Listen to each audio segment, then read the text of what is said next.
नमस्ते, मेरा नाम है अदिति सिंह और आपका स्वागत है नेक्स्ट जेन भारत में। क्या आपने कभी सोचा है कि किसी लैब में बैठा एक स्टूडेंट एक ऐसा रोबोट बना सकता है जो कल हमारे सैनिकों का साथी बन जाए, या ऐसी स्मार्ट टेक्निक जो सड़कों से लेकर बॉर्डर तक जिंदगी को और भी सुरक्षित बना दे। प्रयागराज के कुछ युवा इंजीनियर्स ऐसे ही इनोवेशन पर काम कर रहे हैं जो आने वाले भारत की तस्वीर बदल सकते हैं। तो आइए आपको मिलवाते हैं इन युवा इंजीनियर्स से। स्ट्रेचर जैसा दिखने वाला ये robot battlefield autonomous support entity है, जिसे भारतीय सूचना प्रौद्योगिकी संस्थान इलाहाबाद के युवा इंजीनियरों ने विकसित किया है। जीपीएस और आर्टिफिशियल इंटेलिजेंस से लैस ये स्मार्ट रोबोट कठिन इलाकों, संघर्ष और युद्ध जैसी परिस्थितियों में सैनिकों के विश्वसनीय साथी के रूप में काम कर सकता है। ये भारी सामान, राशन और आवश्यक उपकरण ढोने में सक्षम है। भारतीय सेना इसका ट्रायल भी कर चुकी है और भविष्य में इसे रक्षा क्षेत्र में शामिल किए जाने की तैयारी है। कि ये कंपेनियन जैसे उन सभी सोल्जर्स जिसको भी हमने सेट किया उसका पीछा करता है और उनका सामान सब 150 के लिए पेलोड है तो वो सब उठा के उनके पीछे पीछे जाता है। अब समझो कि कोई इंजर्ड हो गया या कोई एकदम ज़्यादा हो गया तो हमने इसमें जीपीएस नेविगेशन भी रखा है, वेपन नेविगेशन, जिसके बेस पे वो फॉलो करते करते पूरा बेस डेटा सेंटर से लेके इधर तक का पूरा फॉलो करता है। ये संस्थान सेना के जवानों के लिए एक विशेष कूलिंग जैकेट भी विकसित कर रहा है। युद्धक टैंकों के भीतर अत्यधिक गर्मी का सामना करने वाले सैनिकों के लिए तैयार की जा रही ये जैकेट शरीर का तापमान नियंत्रित रखने में मदद करेगी, जिससे कठिन परिस्थितियों में भी उनकी कार्यक्षमता और सहनशक्ति बेहतर बनी रहेगी। जो टैंकर होता है हमारा, जो वार में जो हम लोग यूज़ करते हैं टैंकर, तो उसका जो टेम्परेचर होता है, इंटरनल टेम्परेचर है या जेट है, उसका जो internal temperature it is up to 55 to 60 degree centigrade. तो वो एक नॉर्मल ह्यूमन के लिए काफ़ी टफ है उस इन्वायरमेंट में रहना। तो उसके लिए हम लोग क्या कर सकते हैं कि या तो हम टैंकर को एसी बना सकते हैं, which is also costly, very costly, क्योंकि उस पूरे टैंकर का इंजन बहुत बड़ा होता है तो उसमें हीट ज़्यादा प्रोड्यूस होती है। या फिर हम एक सोल्जर को ही एक ऐसा जैकेट डेवलप करें जिससे कि उसका कम से कम ये जो पार्ट है, जो बॉडी पार्ट है, जो जैकेट वाला पार्ट है, वो कूल रहे। ये युवा इनोवेटर्स ऐसे कई रोबोट, निगरानी प्रणालियां और स्मार्ट तकनीक विकसित कर रहे हैं जो देश की सुरक्षा आवश्यकताओं को पूरा करने के साथ साथ रक्षा क्षेत्र में विदेशी तकनीक पर निर्भरता कम करने की दिशा में महत्वपूर्ण भूमिका निभा सकते हैं। हम एडवांस लेवल पर लेके जा रहे हैं ताकि हम डेजर्ट एरियाज में पेट्रोलिंग और सर्विलेंस कर सकें, ताकि जो इंडियन आर्मी है अपने बेस पे बैठ के सब कुछ देख पाए कि बॉर्डर पे क्या हो रहा है, देन सोल्जर्स वहाँ पे मूव करें। सो ये डेंजर कम करेगा, रिसोर्स सेव करेगा। मल्टीपल फ्लीट्स होंगी जो कि पूरे 1 किलोमीटर स्क्वायर के एरिया कवर करेंगे और पूरा डेटा देंगे लाइव ट्रांसमिशन। इस लैब में तैयार हो रही चीजें ये बताती हैं कि आज का युवा सिर्फ तकनीकों का प्रयोग नहीं कर रहा है, बल्कि खुद नई खोजें कर भारत को तकनीक रूप से आत्मनिर्भर बना रहा है। और ये पहले दिखाती हैं कि आने वाला समय भारत के लिए सुरक्षित और स्मार्ट मोबिलिटी की दुनिया में एक नया कदम है। प्रयागराज के इस प्रतिष्ठित संस्थान में युवा इंजीनियर भविष्य की जरूरतों को ध्यान में रखते हुए कई अभिनव प्रोटोटाइप विकसित कर रहे हैं। इन्हीं में से एक है विलास BS, जो सेल्फ बैलेंसिंग स्कूटर तकनीक पर काम कर रहे हैं। ये तकनीक ट्रैफिक सिग्नल या रुकने की स्थिति में दोपहिया वाहन को बिना चालक के पैर जमीन पर टिकाए संतुलित रखने में मदद कर सकती है। जैसे अभी ट्रैफिक में सिग्नल जो आ गया, स्कूटर को स्टॉप हो गया, अभी उसमें बैठ के पैर नीचे रखना पड़ता है। वो बिना पैर नीचे रख के स्कूटर को खड़ा करने में जो टेक्नोलॉजी आता है उसका प्रोटोटाइप हम डिज़ाइन करने हैं यहाँ पर। समस्याओं को समाधान में बदलने की यही सोच भारत के युवाओं की सबसे बड़ी ताकत बन रही है। प्रयोगशालाओं में तैयार हो रहे ये स्वदेशी नवाचार न केवल देश की सुरक्षा को नई मजबूती देंगे, बल्कि भारत को तकनीकी आत्मनिर्भरता की दिशा में भी तेजी से आगे बढ़ाएंगे।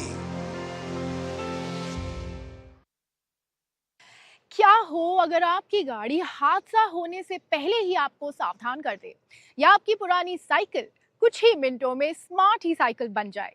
ये अब भविष्य की कल्पना नहीं, बल्कि भारत के स्टार्टअप्स की एक हकीकत है। एआई और ग्रीन टेक्नोलॉजी के जरिए युवा इंजीनियर्स सफर को सिर्फ आसान नहीं, बल्कि पहले से कहीं ज्यादा सुरक्षित और टिकाऊ बना रहे हैं। तो आइए देखते हैं ये बदलाव। देश में सड़क परिवहन तेजी से बढ़ रहा है और हर दिन लाखों कमर्शियल वाहन सड़कों पर दौड़ते हैं, लेकिन बढ़ती रफ्तार के साथ सड़क दुर्घटनाएं, ड्राइवर फटीग और डिस्ट्रैक्टेड ड्राइविंग जैसी चुनौतियां भी बढ़ रही हैं। इन्हीं चुनौतियों का समाधान खोज रहे हैं देश के युवा एआई इंजीनियर्स और डेटा साइंटिस्ट। सोचिए अगर एक्सीडेंट होने से पहले ही आपको पता चल जाए। सुनने में तो ये काफी फ्यूचरिस्टिक लग रहा है, लेकिन बेंगलोर के एक स्टार्टअप ने इसे सच कर दिखाया है। मेरे हाथ में जो आप ये कैमरा देख रहे हैं, ये कोई आम कैमरा नहीं है। ये आर्टिफिशियल इंटेलिजेंस से लैस ये कैमरा आप अपने कार के आगे या पीछे कहीं भी माउंट कर सकते हैं और ये आपको एक्सीडेंट होने से पहले ही जानकारी दे देता है। बेंगलुरु का स्टार्टअप नेट्राडाइन एआई आधारित स्मार्ट फ्लीट सेफ्टी तकनीक विकसित कर रहा है। इसका ड्राइवर आई सिस्टम एडवांस कैमरों और एआई की मदद से सड़क और चालक के व्यवहार का रियल टाइम विश्लेषण करता है। ये ड्राइवर फटीग, डिस्ट्रैक्टेड ड्राइविंग और अन्य संभावित जोखिमों की समय रहते पहचान कर अलर्ट देता है, जिससे हादसों की आशंका कम होती है। साथ ही ये फ्लीट ऑपरेटर्स को अहम सुरक्षा और संचालन संबंधी जानकारियां देकर परिवहन को अधिक सुरक्षित, स्मार्ट और कुशल बनाता है। In India, if I just take as an example, right? In last year alone, there are 170,000 deaths on the roads. And 70% of the deaths or the accidents, 70% of the accidents are caused because of the driver behavior, whether sleepy or distracted or whatever. And this is where we want to use this tech to coach the driver, to make him as a safe driver. And just imagine, look at the causal, the social cause of this whole problem statement. Just imagine using this tech, even if you bring down 50% of the accidents that are happening on the road. एक AI आधारित smart कैमरे के पीछे computer vision, machine learning और deep learning जैसी तकनीकें काम करती हैं। लाखों किलोमीटर के डेटा पर प्रशिक्षित एआई लगातार सीखता है ताकि हर परिस्थिति में सटीक और भरोसेमंद अलर्ट दे सके। The AI models can become more efficient through use of more data, and that is one of our modes because of our large fleet size. We have lots of diverse data from different geographies and different driving conditions that enable the models to be more efficient. किसी भी AI safety system की असली परीक्षा सड़क पर उतरने से पहले लैब में होती है। यहाँ अलग अलग ड्राइविंग परिस्थितियों का सिमुलेशन तैयार कर स्मार्ट कैमरों और एआई मॉडल्स को परखा जाता है ताकि वो वास्तविक सड़कों पर हर खतरे की समय रहते सटीक पहचान कर सके। आपके ट्रांसपोर्टेशन कॉस्ट कैसे कम हो जाए, क्योंकि lot of this will become automated, right, driven by AI. तो अगर मैं कोई फ्लीट चला रहा हूँ तो मेरे ऑपरेशंस काफ़ी स्ट्रीमलाइन हो जाएंगे। इस वजह से मुझे विजिबिलिटी होगी कि मेरे अच्छे ड्राइवर कौन से हैं, बुरे ड्राइवर कौन से हैं। जो बुरे हैं उनको मैं कैसे कोच करूँ और अपने ऑपरेशन को स्मूथ रखूँ। सुरक्षा की बात तो हो गई, अब बात पर्यावरण की। स्वच्छ और टिकाऊ परिवहन की दिशा में चेन्नई स्थित स्टार्टअप टीएवी सिस्टम्स नई पहल कर रहा है। कंपनी सामान्य साइकिलों की बैटरी से चलने वाली स्मार्ट ई साइकिलों में बदलने की तकनीक विकसित कर रही है। पेडल असिस्ट तकनीक, हल्के डिजाइन और रिचार्जेबल बैटरी से लैस ये ई साइकिलें रोजमर्रा की छोटी यात्राओं को आसान और किफायती बनाती हैं। साथ ही जीरो एमिशन मोबिलिटी को बढ़ावा देकर हरित और टिकाऊ भविष्य की दिशा में भी महत्वपूर्ण योगदान दे रही है। आज के टाइम में 25% जो हैं वो कन्वर्ट करना चाहते हैं। कारण यही है, उनके पास साइकिल ऑलरेडी है, वो एक ऑप्शन देख रहे हैं कि कन्वर्शन के लिए कोई पॉसिबिलिटीज है जो कि अफोर्डेबल हो और थोड़ा परफॉर्मेंस ओरिएंटेड हो। चेन्नई के रहने वाले संजय ने अपनी पुरानी साइकिल को इलेक्ट्रिक साइकिल में बदलवाया है। अब उनकी रोजमर्रा की यात्रा पहले से कहीं अधिक आसान, तेज और आरामदायक हो गई है। It goes up to 50-50 thing where 50% human effort is there and 50% battery is taking over. So it is giving me little more speed and making the bike little bit aggressive on the trail conditions. AI और green technology का ये संगम भारत के परिवहन क्षेत्र को नई दिशा दे रहा है। एक ओर स्मार्ट तकनीक सड़क दुर्घटनाओं को कम करने में मदद कर रही है, तो दूसरी ओर जीरो एमिशन समाधान पर्यावरण को सुरक्षित बना रहे हैं। साफ है, देश के स्टार्टअप्स सुरक्षित, स्मार्ट और टिकाऊ मोबिलिटी का भविष्य गढ़ रहे हैं। क्या एक पेड़ पूरे इकोसिस्टम को बदल सकता है? केरल में नारियल का पेड़ यही कर रहा है। यहाँ एक ही नारियल से किसानों को आमदनी, युवाओं को स्टार्टअप का मौका, महिलाओं को रोजगार और दुनिया को इको फ्रेंडली प्रोडक्ट्स मिल रहे हैं। आखिर कैसे एक साधारण सा नारियल पूरी ग्रीन इकोनॉमी की पहचान बन गया है, आइए देखते हैं।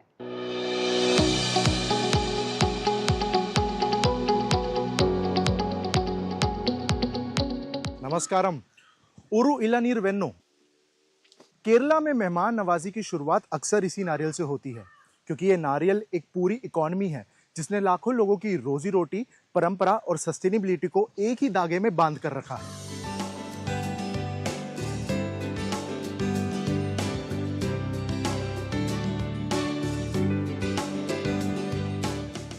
नेक्स्ट जन भारत में आपको ले जाएंगे केरल की कोकोनट बेल्ट में, जहां हर पेड़ सिर्फ नारियल नहीं बल्कि रोजगार, इनोवेशन और ग्रीन इकोनॉमी का प्रतीक है। जहां तक नजर जाती है बस नारियल के पेड़, यही केरल की पहचान है और यही यहाँ की अर्थव्यवस्था की मजबूत नींव भी। यहाँ नारियल सिर्फ एक फल नहीं बल्कि लाखों किसानों, व्यापारियों, कारीगरों और छोटे उद्योगों की आजीविका का आधार है। अगर पूरे देश की बात करें तो भारत आज सालाना लगभग 21,300 करोड़ से अधिक नारियल उत्पादन के साथ दुनिया का सबसे बड़ा उत्पादक देश बन चुका है और इस रिकॉर्ड में सबसे बड़ा योगदान अकेले केरल का है, जो कुल उत्पादन का करीब 1/4 यानी 25% से ज्यादा का हिस्सा अकेले संभालता है। यहाँ का हर नारियल सिर्फ पेड़ पर नहीं उगता बल्कि हजारों परिवारों की उम्मीदों को भी सहारा देता है। இப்போ எப்படி சொல்கிறேன்னா, முதல்லலாம் இளநிக்கு தேங்காய்க்கு தான் இந்த இதெல்லாம் போயிட்டு இருந்ததுங்க. இப்போ இந்த தேங்காய் தொட்டிக்கு நல்ல மூவிங் இருக்கிறதுனால அதனால நம்மளுக்கு ஒரு நல்ல வருமானம் இருக்குங்க.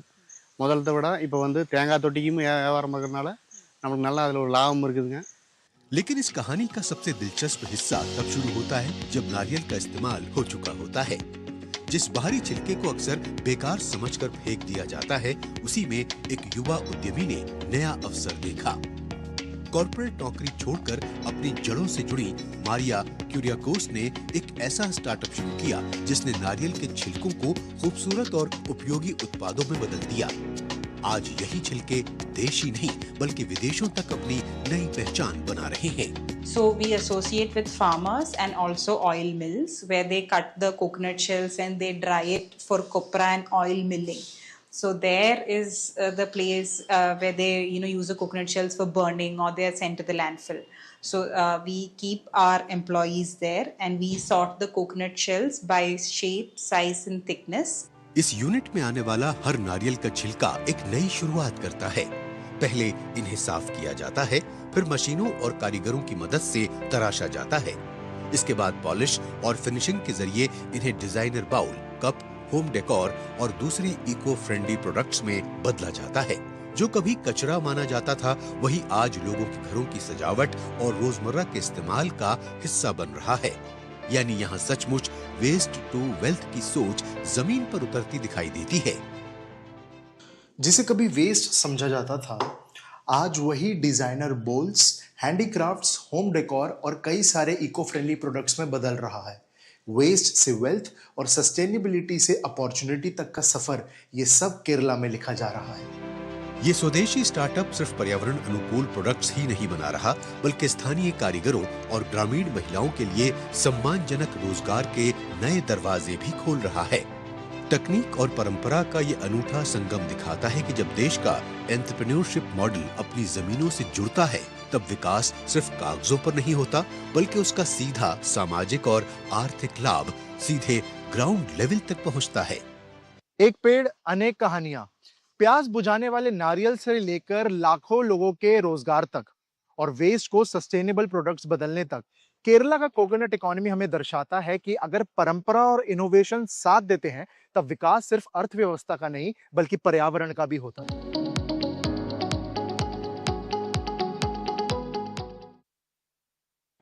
स्वस्थ भारत की सबसे मजबूत नींव अच्छे डॉक्टर्स होते हैं और इसी सोच के साथ देश में मेडिकल एजुकेशन को भी नई डायरेक्शन दी जा रही है। High tech skill labs, simulation training और मॉडर्न मेडिकल टेक्निक्स की मदद से अब स्टूडेंट्स को ऐसा एक्सपीरियंस मिल रहा है जो उन्हें सिर्फ डिग्री ही नहीं बल्कि बेहतर डॉक्टर बनने के लिए तैयार कर रहा है। आज देशवासियों को आधुनिक और सुलभ स्वास्थ्य सुविधाएं तो मिल रही हैं, लेकिन एक स्वस्थ राष्ट्र की नींव हमेशा बेहतर और काबिल डॉक्टरों से शुरू होती है। इसी सोच के साथ देश में मेडिकल एजुकेशन और हेल्थ केयर इंफ्रास्ट्रक्चर को नई दिशा देने की कोशिश की जा रही है। आज भारतीय मेडिकल छात्रों को इंटरनेशनल स्टैंडर्ड की वो अत्याधुनिक और हाईटेक शिक्षा मिल रही है जो उनके आत्मविश्वास को कई गुना बढ़ा देती है। इसी दिशा में अहम भूमिका निभा रही है world class skills and simulation labs, जहां भविष्य के डॉक्टर अत्याधुनिक तकनीक और रियलिस्टिक मेडिकल सिमुलेशन के जरिए इलाज की बारीकियां सीख रहे हैं।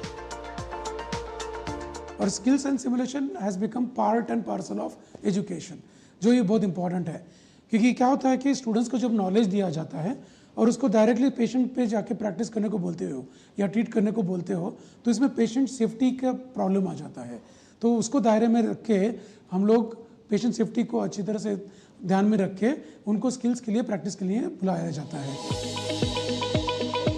मेडिकल शिक्षा में सबसे बड़ी चुनौती होती है पहली बार किसी वास्तविक मरीज का इलाज करना। ऐसे में छात्रों के लिए यह जरूरी होता है कि वे पहले सुरक्षित माहौल में हर प्रक्रिया को अच्छी तरह सीखें और उसका बार बार अभ्यास करें। यही वजह है कि आज मेडिकल कॉलेजों में मैनिक्विन आधारित प्रशिक्षण को मेडिकल एजुकेशन का अहम हिस्सा बनाया जा रहा है। कॉलेज में हमेशा एक हिचकिचाहट रहती है कि डायरेक्टली पेशेंट पे नहीं कर पाते हैं हम लोग, तो वो हिचकिचाहट मिटाकर एक मैनिक्विन पे जो एकदम एक असली इंसान की तौर पे हमारे लिए काम करता है, हम उस पे पहले सीख लेते हैं और फिर हम इतने सक्षम हो जाते हैं कि हम फाइनल ईयर में पहुंचते पहुंचते एक असली इंसान पर वो सेम ट्रीटमेंट कर सके।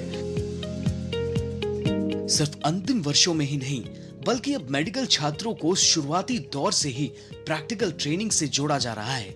स्किल लैब के साथ साथ वर्चुअल रियलिटी जैसी आधुनिक तकनीकों के माध्यम से भी उन्हें वास्तविक परिस्थितियों जैसा अनुभव दिया जाता है। इसका उद्देश्य है कि जब वे वास्तविक मरीजों तक पहुंचे तब उनके पास केवल जानकारी ही नहीं बल्कि पर्याप्त अभ्यास, अनुभव और आत्मविश्वास भी हो। हमारे पास VR स्टिमुलेशन है, जिसका मतलब हमें कभी कभी मैनिक्विन की भी ज़रूरत नहीं है, और हम मैनिक्विन के बिना भी चीज़ों को, VR एक नई चीज़ है जिसको वर्चुअल रियलिटी कहते हैं, तो हम हवा में भी ऐसे मैनिक्विन देख सकते हैं और उस पर भी हम चीज़ें सीख सकते हैं। मेडिकल शिक्षा का दायरा अब केवल सामान्य इलाज तक सीमित नहीं है। बदलती स्वास्थ्य जरूरतों के साथ विद्यार्थियों को IVF, लेजर थेरेपी, डर्मोस्कोपी जैसे दूसरी आधुनिक चिकित्सा तकनीकों से भी परिचित कराया जा रहा है। चिकित्सा विज्ञान लगातार नई ऊंचाइयों की ओर बढ़ रहा है। 3D बायोप्रिंटिंग जैसी अत्याधुनिक तकनीकें भविष्य में जटिल सर्जरी और दुर्घटनाओं में क्षतिग्रस्त अंगों के उपचार के नए रास्ते खोल सकती है। ऐसे में मेडिकल संस्थान केवल डॉक्टर ही नहीं बल्कि शोध और नवाचार की सोच रखने वाले स्वास्थ्य विशेषज्ञ भी तैयार कर रही है। A patient is losing some of his tissue parts or organs, like a nose or an ear, in an accident. So 3D bioprinting helps the patient to reconstruct that tissue or organs by printing another model of the tissue or the organ using 3D bioprinting.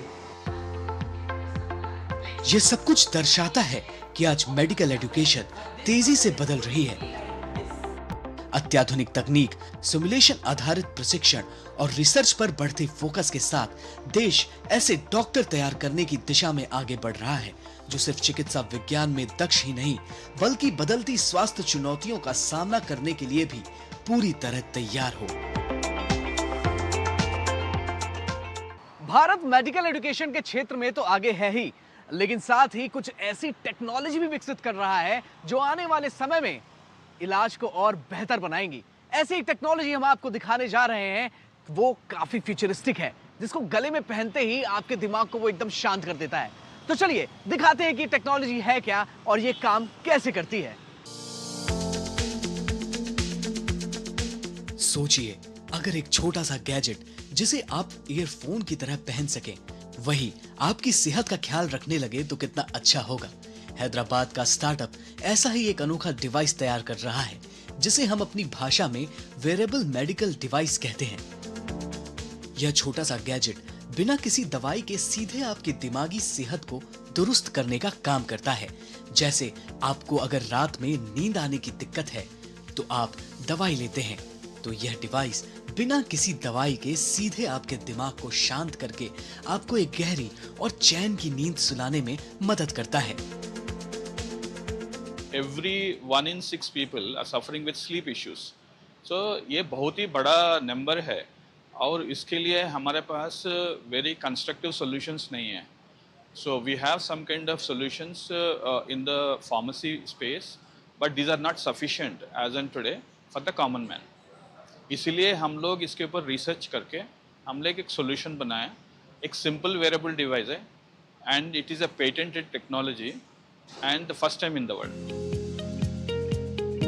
अब आप सोच रहे होंगे कि भला गले में पहनने वाला ये छोटा सा बैंड ये सब कैसे कर लेता है, तो बात ये है कि ये डिवाइस बहुत ही हल्की इलेक्ट्रोमैग्नेटिक वेव्स यानी बिजली और चुंबक से बनी सुरक्षित तरंगों का इस्तेमाल करता है। गर्दन पर पहनते ही ये तरंगे सीधे दिमाग तक पहुंचती हैं और वहां मौजूद अल्फा ब्रेन वेव्स को बढ़ा देती हैं, जिससे हमारा दिमाग एकदम शांत और रिलैक्स महसूस करता है।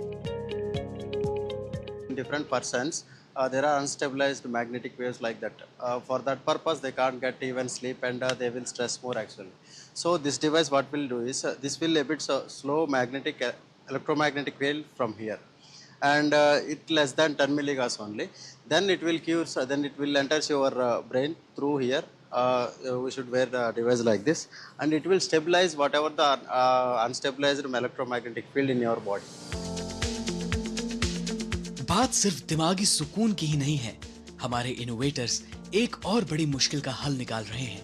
पुणे के इस स्टार्टअप में मेडिकल जगत की एक बहुत बड़ी चुनौती पर काम किया जा रहा है। दरअसल वैक्सीन और इंसुलिन जैसी जरूरी दवाओं को सुरक्षित रखना बहुत बड़ा चैलेंज है, क्योंकि इन्हें लगातार ठंडे तापमान में रखना पड़ता है, जिसे कोल्ड चेन कहते हैं। जरा भी तापमान बदला तो ये दवाएं तुरंत खराब हो जाती हैं। इस समस्या को खत्म करने के लिए यह स्टार्टअप एक कमाल की तकनीक बना रहा है, जिसे थर्मोस्टेबल बायोलॉजिक्स कहते हैं। Many of the, maybe 50% of the planet does not have 24-hour access to electricity. Forget about having a refrigerated facility. And that's what we are trying to solve. We are making these vaccines, insulin, and many anti-cancer antibodies cold chain independent. So you can store them at room temperature. अब सवाल ये है कि यह तकनीक काम कैसे करती है। दरअसल वैक्सीन या इंसुलिन जैसी दवाएं प्रोटीन से बनी होती है, जो गर्मी मिलते ही टूटकर बेकार हो जाती हैं। ये वैज्ञानिक एक ऐसा खास केमिकल फॉर्मूला बना रहे हैं जो दवाइयों के प्रोटीन को चारों तरफ से लॉक कर देता है। इसकी वजह से बाहर की गर्मी का दवाओं पर कोई असर नहीं पड़ता। जब दवाओं के लिए फ्रीज की ये मजबूरी खत्म हो जाएगी तो रखरखाव का भारी खर्च बचेगा और इलाज बहुत सस्ता हो जाएगा। When the medicines are become a cold chain independence, that will reduce the environmental carbon footprint by 5%. It will reduce the cost. There is no cold chain required. There is no refrigeration. Patient can take the vaccines, insulins in their pocket whenever they required. They will just inject in their things. So that's our focus. चाहे दिमाग को relax करने वाला छोटा सा band हो या बिना फ्रिज के कहीं भी ले जा सकने वाली जीवन रक्षक दवाएं, आज हमारे देश की मेडिकल टेक्नोलॉजी दुनिया को हैरान कर रही है। जब देश की इंजीनियरिंग और मेडिकल साइंस एक साथ मिलते हैं तो ऐसे ही बड़े आविष्कार होते हैं जो भारत को ग्लोबल लेवल पर एक मजबूत लीडर बना रहे हैं।